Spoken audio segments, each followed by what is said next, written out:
everyone, welcome back. In this video we are going to discuss about the hydration energy in case of complex. This is also the application of crystal field theory. इससे पहले हमने जो application discuss की थी वो की थी lattice energy. उससे पहले वाले वीडियो में हमने डिस्कस किया था about the spinners that is inverse and normal. अभी तक जितना भी कोऑर्डिनेशन केमिस्ट्री जितना कंप्लीट कर लिया है उन वीडियोस का लिंक आपको डिस्क्रिप्शन में मिल जाएगा, तो अगर आप देखना चाहते हो वहां से देख सकते हो. अब स्टार्ट करते हैं about the hydration energy in the complex. ये पहले पढ़ने से पहले हमें पता होना चाहिए कि ये हाइड्रेशन एनर्जी होता क्या है.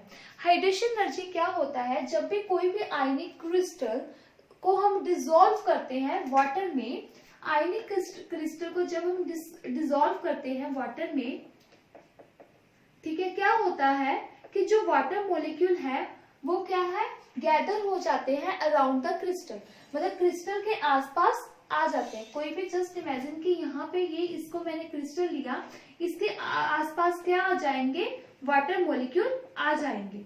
ठीक है, तो ये तो होता ही है, हर क्रिस्टल में होता है. लेकिन जो 3D ट्रांजिशन मेटल्स होते हैं जिसके कॉम्प्लेक्सेस बनते हैं, जब ये वाटर मॉलिक्यूल उनको सराउंड करते हैं, जो उनकी हाइड्रेशन एनर्जी है वो CFC पे भी डिपेंड करती है. तो in this we will see how crystal field stabilization energy play their role in case of hydration energy. ठीक है, तो हम CFC का रोल देखेंगे, क्या रोल है हाइड्रेशन एनर्जी का. तो जैसे ही वाटर मॉलिक्यूल को सराउंड करते हैं एक आयनिक क्रिस्टल को, तो कुछ अमाउंट ऑफ एनर्जी रिलीज होता है. उस एनर्जी को हम क्या कहते हैं, हाइड्रेशन एनर्जी. क्या बोलते हैं, हाइड्रेशन एनर्जी. ठीक है, इनकी जो इंटरेक्शन होती है, अब कोई भी वाटर मॉलिक्यूल कैसे इसके साथ जुड़ता होगा, कोई ना कोई इंटरेक्शन होती है.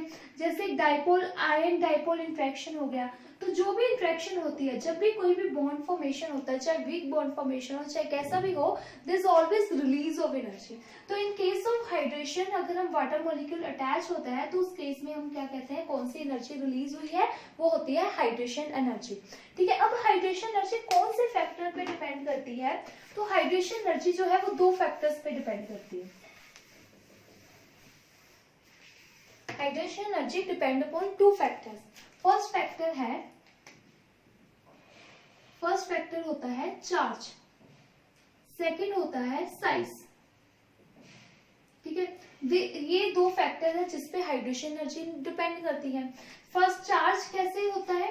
फॉर एग्जांपल हमारे पास जो चार्ज मॉलिक्यूल है, जितना ज्यादा चार्ज होएगा, ठीक है, एक हमारे पास M3 पॉजिटिव है, एक M2 पॉजिटिव है, जितना ज्यादा चार्ज होएगा उतनी इसके पास पावर होएगी वाटर मॉलिक्यूल को अपनी तरफ अट्रैक्ट करने की, तो उतनी ही ज्यादा वाटर मॉलिक्यूल्स इसके साथ अटैच होंगे. तो जितने ज्यादा वाटर मॉलिक्यूल्स अटैच होंगे उतनी ही ज्यादा हाइड्रेशन एनर्जी होएगी.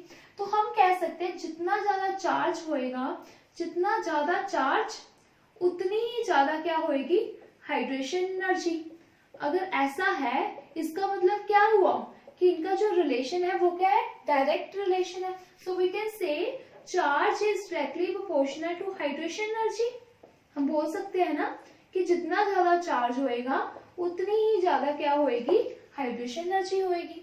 अब बात कर लेते हैं साइज की. अब साइज का क्या फैक्टर है? जितना कम साइज होएगा उतनी ही ज्यादा हाइड्रेशन एनर्जी होती है. अब ऐसा क्यों होता है,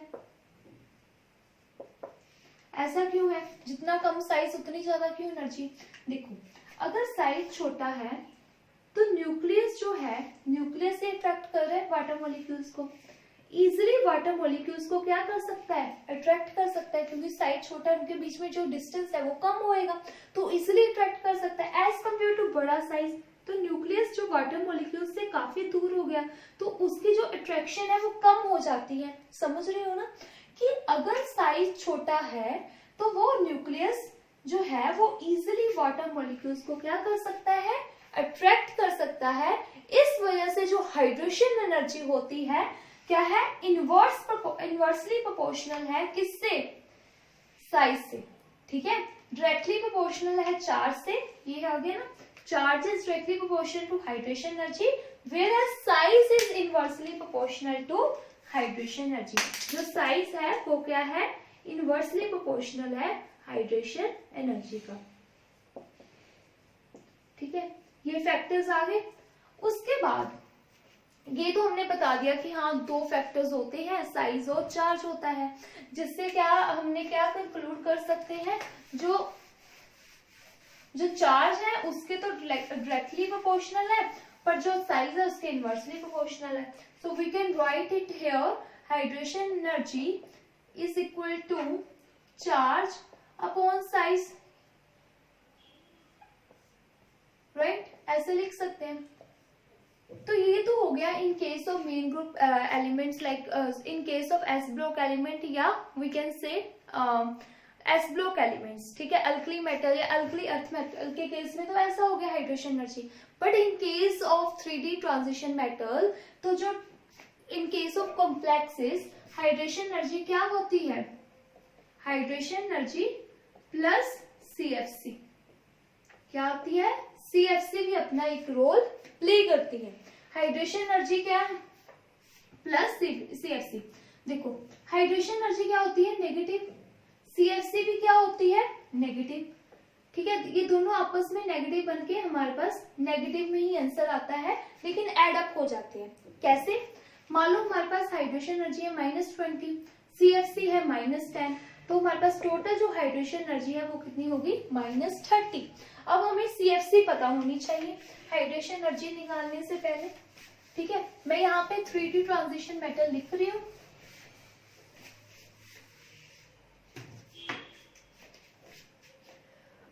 कौन सा है, होता है scandium, titanium, vanadium, chromium, manganese, iron,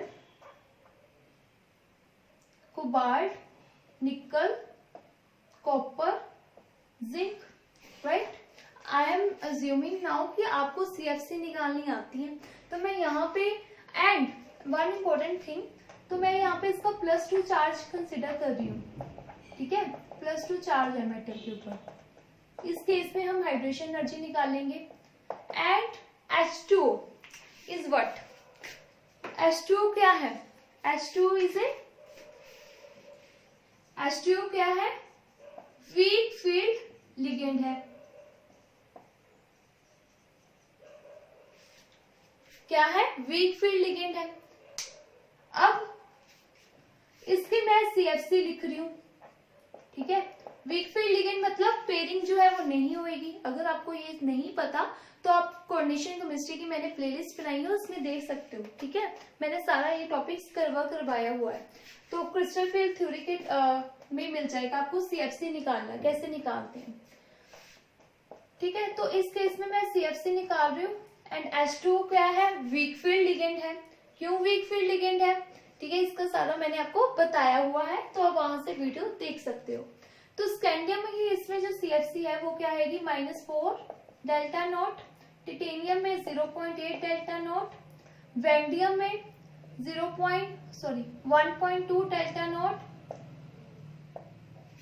ठीक है, क्रोमियम में -0.6 डेल्टा नॉट, मैग्नीज में 0 होती है CFC, राइट। Fe2 पॉजिटिव में -0.4 डेल्टा नॉट होती है CFC, इसमें होती है -0.8 डेल्टा नॉट, निकल में होती है 1.2 डेल्टा नॉट। कॉपर में क्या होती है, कॉपर में होती है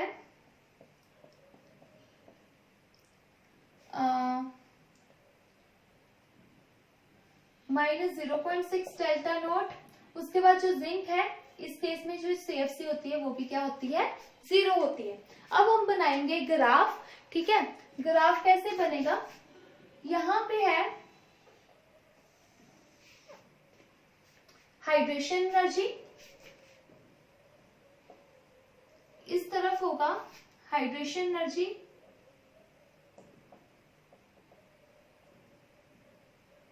ओके, समझ लेना कैसे लिखी हुई है। ओके, अब यहाँ पे नीचे क्या होंगे, मेटल।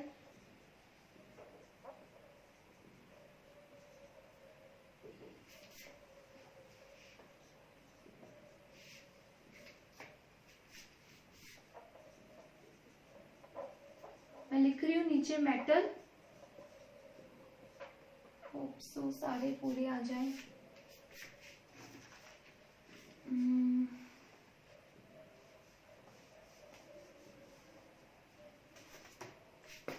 आयरन के बाद क्या है? कोबाल्ट, निकल, उसके बाद आता है कॉपर, उसके बाद आता है जिंक। कोई नहीं, वी विल मैनेज।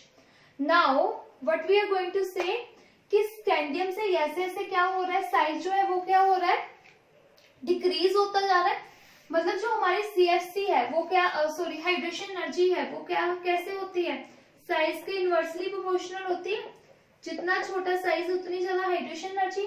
मतलब जो कॉपर है उसका ऐसे साइज जो है वो डिक्रीज हो रहा है। मतलब CFC का जो सॉरी हाइड्रेशन एनर्जी कुछ ऐसी करके आनी चाहिए थी,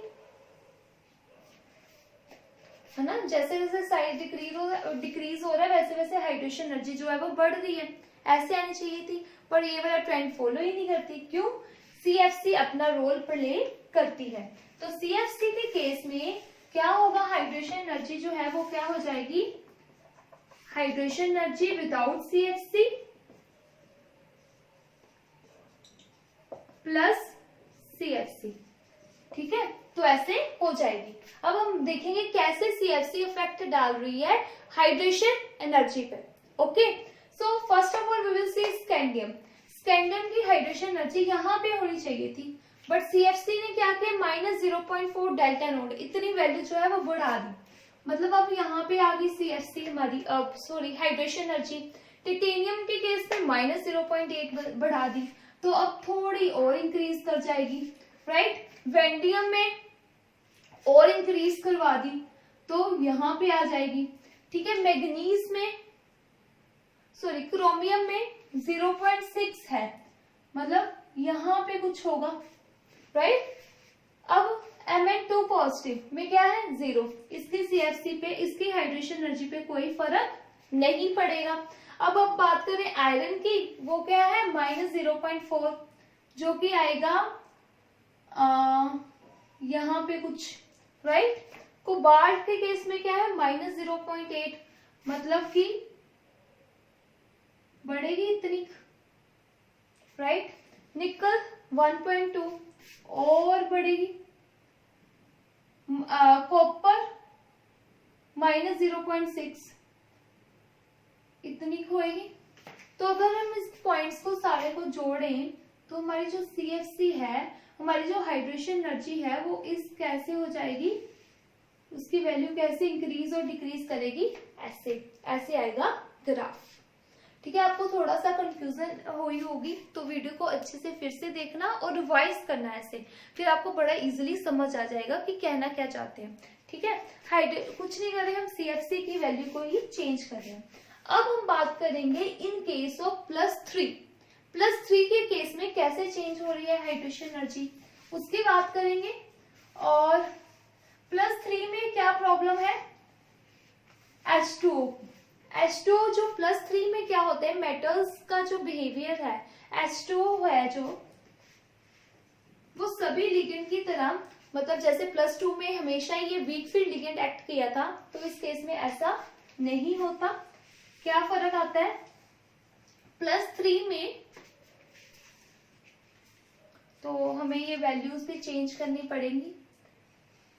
एक बार इसको सारे को रब कर देते हैं। तो H2O जो है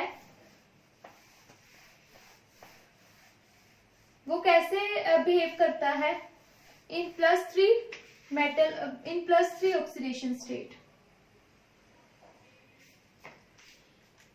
यहां पे लिखते हैं scandium, titanium, vanadium, chromium, manganese, iron, cobalt, nickel, copper and zinc.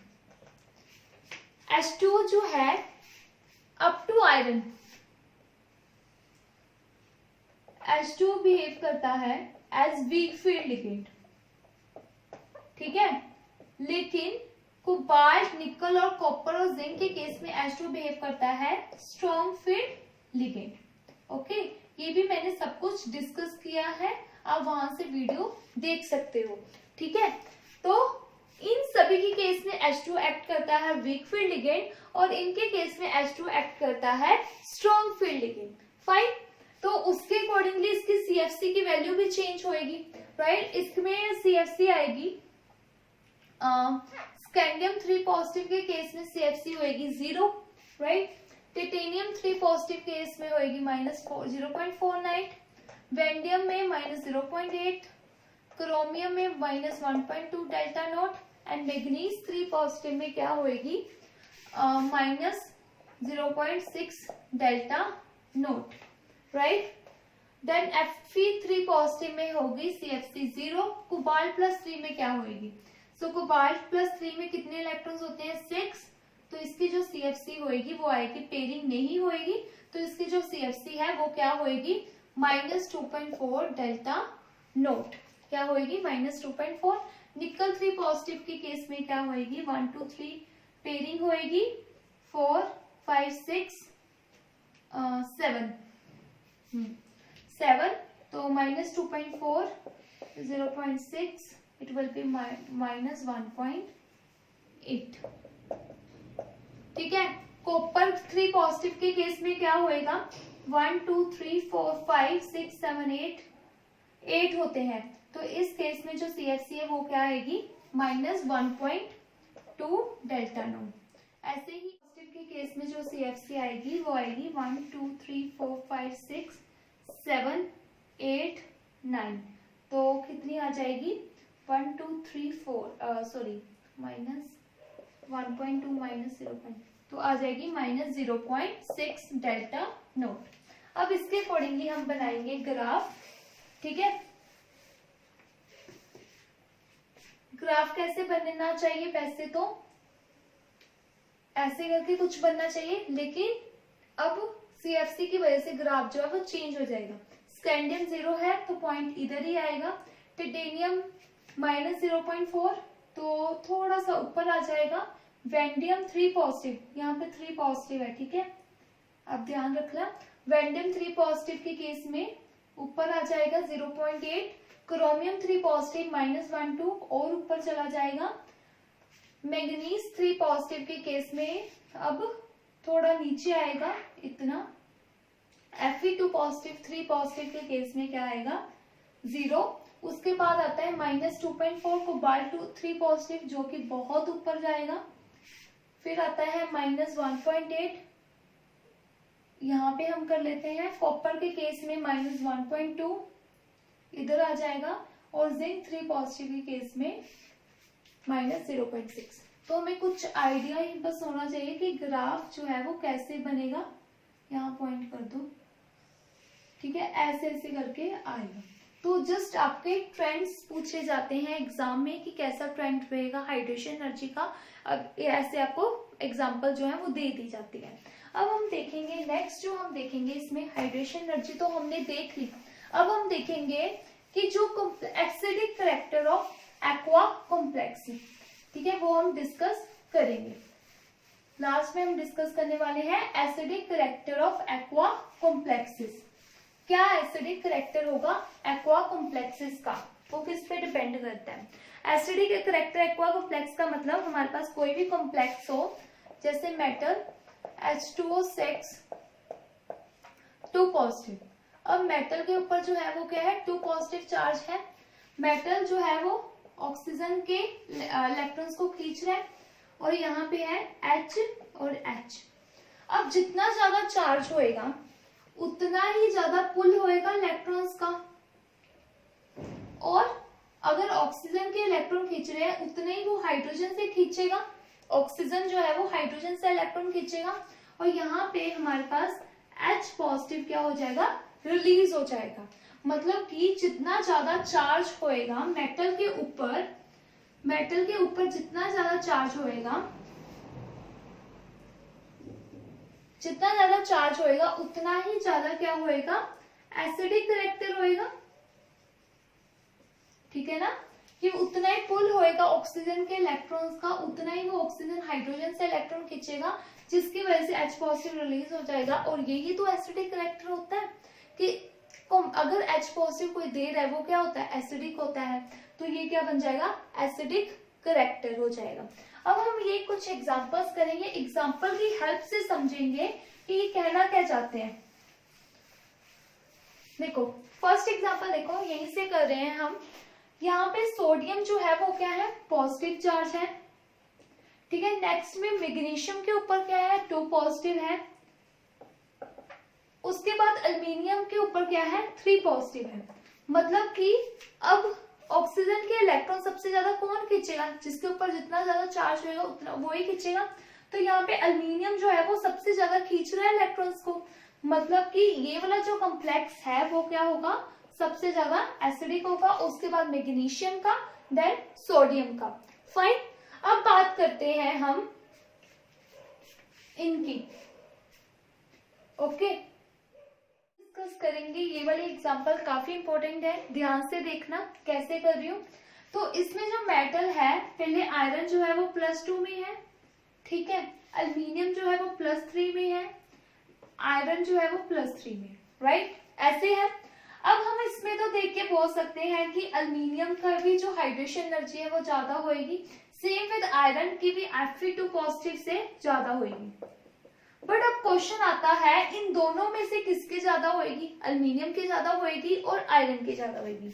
इसके लिए हम देखेंगे क्या, हमारी important electronic configuration of aluminium, जो कि क्या होती है 1s2 2s2 2p6 3s2 3p1, ये होती है, ठीक है। आयरन में क्या होता है, आयरन की क्या होती है 3d6 4s2।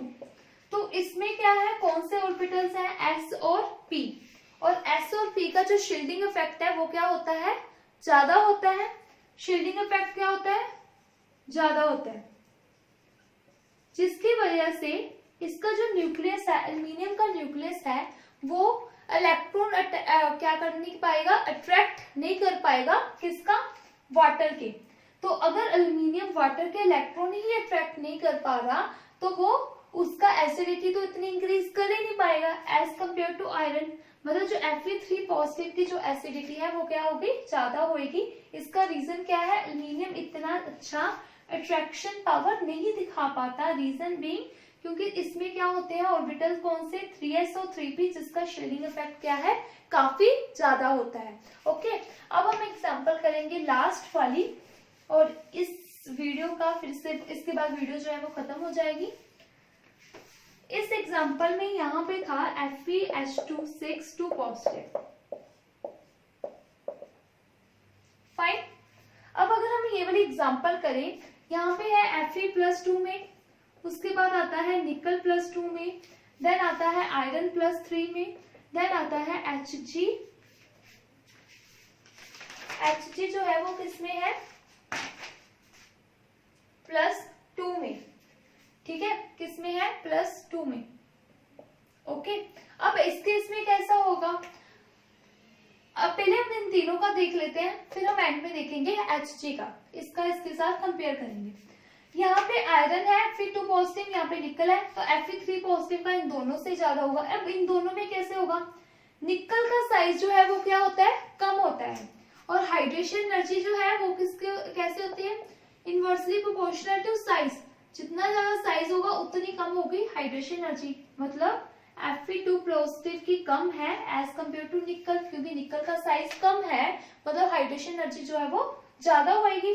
अगर हम अब इसकी बात करते हैं, इसकी मैं इलेक्ट्रॉनिक कॉन्फ़िगरेशन लिखूं, इसमें क्या होता है 3d10 4f4, और इसके बाद होता है 4f14, ऐसे होती है इसके इलेक्ट्रॉनिक कॉन्फ़िगरेशन 4f14 3d10। अब इसमें क्या हो गया, f ऑर्बिटल्स आ गए, जिनका शील्डिंग इफेक्ट क्या होता है, बिल्कुल नहीं होता, होता है शील्डिंग इफेक्ट, ठीक है। इनका शील्डिंग इफेक्ट ना होने की वजह से इसका जो न्यूक्लियस है, इसका जो न्यूक्लियस है वो अट्रैक्ट करेगा, attract electrons of oxygen, will attract the electron of oxygen, बहुत ज्यादा अट्रैक्ट करेगा, क्योंकि इसका शील्डिंग इफेक्ट नहीं है तो उसके न्यूक्लियस की अट्रैक्शन पावर काफी ज्यादा होगी इन case of Hg, right. So attract करेगा इलेक्ट्रॉन ऑफ ऑक्सीजन, जिसकी वजह से अगर वो इसके इलेक्ट्रॉन को पुल कर रहा है, ज्यादा पुल कर रहा है इसके इलेक्ट्रॉन्स को, मतलब ये हाइड्रोजन के इलेक्ट्रॉन्स को ज्यादा पुल करेगा, जिसकी वजह से Hg2 पॉजिटिव का जो एसिडिटी है वो क्या होती है, मैक्सिमम होती है। अल्मीनियम की एसिडिटी क्यों कम आई थी, वो भी शील्डिंग इफेक्ट की वजह से आई थी। अब Hg की क्यों कम आई है, वो भी शील्डिंग इफेक्ट की वजह से आई है। ओके, सो आज के वीडियो में हमने डिस्कस किया है about hydration energy in case of complexes. Second we have discuss about the acidic reactant aqua complex. ये इंपॉर्टेंट है, इसको इग्नोर मत करना, इजी भी है, जस्ट आपको एक बार समझना है, तो you don't need to prepare it again and again. I hope you like this video and thank you so much for watching.